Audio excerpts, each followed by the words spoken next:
Il a le droit de regarder les autres choses, ainsi que toi, ma sœur. Tu as le droit de regarder aussi un homme qui te plaît un minimum physiquement, etc. Mais c'est surtout la religion qu'il faut regarder. Pourquoi? Parce que le prophète, sallallahu alayhi wa sallam, il a dit, تنكح المرأة لأربع دينها وجمالها ونسبها ومالها فاظفر بذات الدين تربت يداك. La femme, elle est épousée pour 4 raisons. Son statut, sa beauté, son argent ou sa religion. Prends celle pour la religion que tes mains t'ont perdue. Par conséquent, ne diminue pas ta religion si tu veux quelqu'un qui aime la religion. D'accord? Et il est inconcevable, ma sœur ou mon frère, que tu veux quelqu'un qui aime Allah et que toi, tu diminues de ta religion en rasant ta barbe, en enlevant le djellab, en partant dans les bars, en partant dans les boîtes de nuit. Mais subhanallah, subhanallah, vas-tu dans la maison du shaitan pour trouver quelqu'un de bien? Si tu vas dans la maison du shaitan, tu vas trouver que les compagnons du shaitan. Certains frères, ils veulent trouver la femme bien dans les bars, dans les dans les boîtes de nuit. Mon frère, tu vas dans la maison du shaitan. Tu vas trouver que les compagnons du shaitan. D'accord? Si tu veux quelqu'un de bien, va dans les endroits bien. Si tu veux quelqu'un de bien, va dans les endroits bien. Fréquente les gens bien. Ils te présenteront les gens de bien. Mais si tu vas dans les endroits de shaitan et tu fréquentes les compagnons du shaitan, ils vont te montrer que les compagnons du shaitan. Barakallahu fikum. C'est une question de logique. Et si tu veux que Allah il te facilite ta situation, il te facilite le mariage, fais le dua et encore une fois, crains Allah, taqillah. Car Allah il dit dans le Coran, وَمَنْ يَتَّقِ اللَّهَ يَجْعَلْ لَهُ مِنْ أَمْرِهِ يُسْرًا. Et celui qui craint Allah, Allah va lui faciliter toutes choses. Par conséquent, aime Allah, donne à Allah ce qu'il aime, Allah il va te donner ce que tu aimes. Et si tu crains Allah Azza wa Jal, Allah il va faire en sorte que les gens de bien, ils t'aiment. Pourquoi? Parce que Allah dans le Coran dit إِنَّ الَّذِينَ آمَنُوا وَعَمِلُوا الصَّالِحَاتِ سَيَجْعَلُ لَهُمُ الرَّحْمَنُ وُدًّا. Ceux qui ont cru en Allah et qui ont fait le bien, Allah il va mettre le woud, yani, il va leur donner le woud. Le woud, yani, l'amour dans le cœur des gens. Les gens de bien, ils vont se mettre à l'aimer. Et par conséquent, craignez Allah, faites le dua, demandez aux gens de bien, allez dans les endroits de bien, et ne dites pas pourquoi je suis pas encore marié, pourquoi. C'est pas grave, même si ça tarde un petit peu, sache que tu ne mourras pas tant que tout ton rizq tu ne l'as pas eu, ma sœur ou mon frère. Si tu dois être marié, tu te marieras avant de mourir. Ça, sache-le.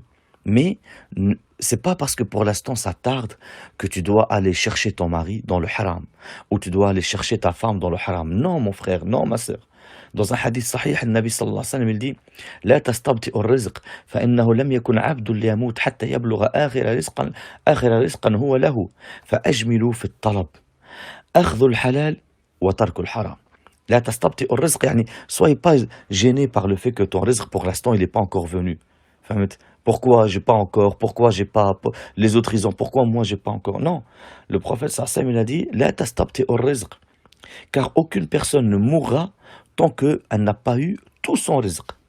Par conséquent, il a dit, prenez le halal et quittez le haram. Et wallah, si tu veux même tout savoir, ton rizq, tu y vas te tomber dessus, même si tu fais rien. Wallah, d'accord? Le Nabi sallallahu alayhi wa sallam, il dit, Inna rizqa la yatlubu al-abd kama yatlubuhu ajalahu. Yani ton rizq, il te demande, comme ta mort, elle te demande. Ta mort, tu n'as pas besoin de faire les causes. Le jour de ta mort, tu meurs. D'accord? Mais pour le rizq, fais les causes. Mais sache que tu auras ton rizq. Que tu le veuilles ou pas. Ton rizq. Il y a un homme, il lui a dit, il y a un homme, il part vers un savant et lui dit, ouais, comment tu nous dis notre rizq, on l'aura, qu'on fait les causes ou pas, qu'on veuille ou pas. Il lui a dit, imaginons, on m'enferme dans une pièce entre 4 murs, sans porte ni fenêtre. Ça veut dire qu'on construit les 4 murs sur moi, sans porte ni fenêtre. Comment mon risque il va venir vers moi? Yani, comment l'argent elle va venir? Comment la femme elle va venir? Si je suis enfermé dans une pièce, 4 murs, il n'y a pas de porte, il n'y a pas de fenêtre. Comment mon risque il va venir? Il a dit ton risque il viendra vers toi comme la mort elle viendra vers toi. Et subhanallah, dans une riwaya, عند الطبراني, le Nabi nous dit que le risque il te demande encore plus que la mort. Il nous dit إن الرزق لا يطلب العبد أكثر مما يطلبه أجله. يعني le risque il te réclame plus que la mort elle te réclame. Et encore dans une riwaya, le Nabi sallallahu alayhi wa sallam, il dit لو فر أحدكم من رزقه أدركه كما يدركه الموت. Si l'un d'entre vous il s'enfuit de son rizq il le rattrapera comme la mort elle le rattrapera. D'accord? Par conséquent, de quoi t'as peur mon frère? De quoi t'as peur ma sœur? que tu ne te maries pas. Si c'est dans ton destin, si c'est ton rizq, que tu trouves une femme ou que tu trouves un mari, wallah, que tu l'auras. À quoi ça te sert de aller vers le haram? Ne sois pas impatient. Et l'impatience qui te mène vers le shaitan, wallahi, elle ne te mènera pas vers le bonheur. Car le shaitan, jamais il voudra ton bonheur. Si tu veux un homme bien ou une femme bien, demande-le à Allah. Vas-tu demander au shaitan un homme bien ou une femme bien? Subhanallah. Et il n'y a pas besoin de passer par là. Et de toute façon, même si tu demandes au shaitan, le shaitan ne peut rien te donner du tout. Celui qui donne, celui qui prend, c'est Allah Azza wa Jal. Simplement, il faut choisir les gens bien, dans les endroits bien, en demandant aux gens bien et en étant toi-même quelqu'un de bien. Et arrêter de comparer sa vie au film. Certaines sœurs, elles comparent son mari, son futur mari ou son futur prétendant par rapport à ce qu'elles voient dans le film. Nous allons vivre heureux, faire des voyages partout, nous allons visiter ci, nous allons faire ça. Non, ce n'est pas un film. Le mariage, c'est une succession de problèmes à supporter à deux et à céder dans cette vie-là. Beaucoup de sœurs comparent leur vie par rapport au film et forcément elles passent leur temps à se marier, divorcer, se marier, divorcer.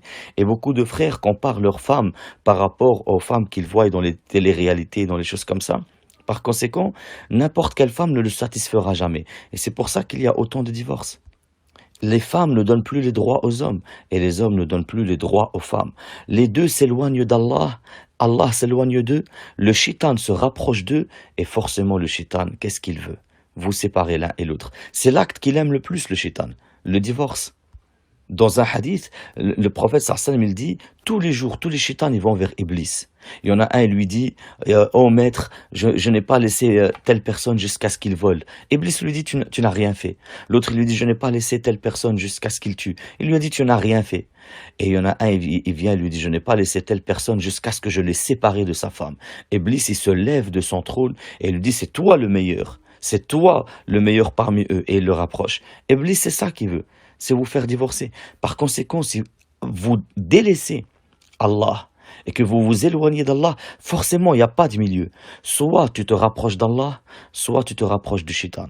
Si tu te rapproches d'Allah, tu seras éprouvé, mais wallahi dans le bonheur. Et si tu te rapproches du shaitan, tu seras éprouvé et dans le malheur. Par conséquent, mon frère, si tu veux te rapprocher d'Allah, choisis la femme pour Allah. Et Nabil dit, Idfir bidat ad-din taribat yadak. Prends la femme pour la religion que tes mains t'ont perdue. Le prophète sallallahu alayhi wa sallam, il dit ad-dunya mata' wa khayru mata'iha al-mar'atu as-salihah. La vie est une jouissance et la meilleure de cette jouissance, c'est la femme pieuse. Si tu veux vivre heureux, si tu veux vivre complet dans ton bonheur, par conséquent, choisis la femme qui va te rapprocher d'Allah, celle pour sa religion, celle qui craint Allah Azza wa Jal. Et sois toi-même un homme qui craint Allah. Ne sois pas un hypocrite. Ne trompe pas cette femme en lui faisant croire que tu es quelqu'un de bien et de pieux, et dès qu'elle se marie avec toi, elle voit tout le contraire de ce que tu lui as montré le jour du mariage. Ainsi que toi, ma sœur, sois quelqu'un de bien, et si tu veux ton bonheur absolu, épouse quelqu'un pour sa religion. Le prophète, il te dit, si quelqu'un vient vers vous, il a une bonne religion et un bon comportement, épousez-le. Si vous ne le faites pas, ça sera une fitna pour toi, et une grande abîme pour toi. Et ne sois pas une hypocrite, ma sœur, et ne trompe pas cet homme qui veut se marier avec toi en te faisant passer pour une femme pieuse qui craint Allah, et une fois qu'il se marie avec toi, il voit tout le contraire de ce que tu lui as montré le jour du mariage.